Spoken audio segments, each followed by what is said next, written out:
સુરત શહેરમાં લુખ્ખા તત્વોનો આતંક યથાવત જોવા મળી રહ્યો છે, ત્યારે સચિન પોલીસની ટીમ પેટ્રોલિંગ પર ફરી એકવાર સવાલ ઊભા થયા છે।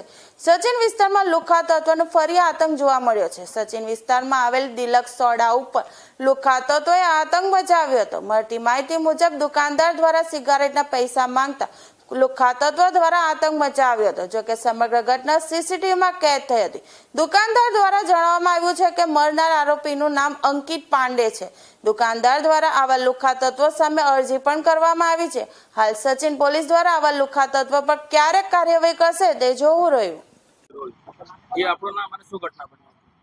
મારું નામ અનિલ યોગાનંદી, સુરત સચિનમાં ડિલક્સ સોડા શોપની દુકાન ધરાવું છું અને કાલે બપોરે 2:30 વાગ્યાના અરસામાં એક અંકિત પાંડે નામનો વ્યક્તિ દારૂના નશામાં આવી અને મારી પાસેથી સિગરેટ ને બીજા માલ સામાનની માગણી કરી, જે ઉધારમાં એને મફતમાં જોતું હતું, જે મેં આપવાનો ઇનકાર કર્યો તો સીધો મારી માથે હુમલો કરી દીધો।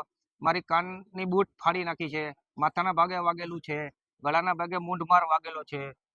પછી મેં સીધો 100 નંબર ડાયલ કરી અને પોલીસને બોલાવેલી। પોલીસ આવી એ સમય દરમિયાન અહીંયાથી ફરાર થઈ ગયેલો।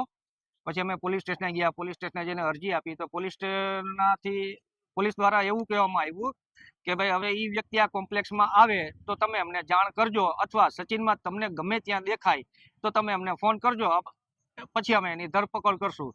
પ્રશ્ન એ છે કે હવે સચિનમાં અમે અમારો ધંધો છોડીને એને ગોતવા તો જવાનો નથી સાહેબ। કેટલા વાગ્યાની ઘટના છે? કુલ કેટલા જણા હા, એ લોકો મતલબ 4 જણા હતા એના મિત્રો સાથે, પણ 3 જણા છે એ એમાં આ વસ્તુમાં ઇન્વોલ્વ નહોતા, કેમ કે આ વ્યક્તિ એટલો દારૂના નશામાં હતો ને તો એના મિત્રો પણ એને સમજાવતા હતા કે ભાઈ તું આ વસ્તુ છોડી દે, તારી પાસે પૈસા છે ઓલરેડી, ખીચામાં 500-500 ની નોટોની થપ્પી હતી, છતાં પણ હવે એ લોકોને બધાને ભાઈ બનવું છે। કેટલા વાગ્યાની ઘટના? આ છે કાલે બપોરે 2:30 વાગ્યાની ઘટના।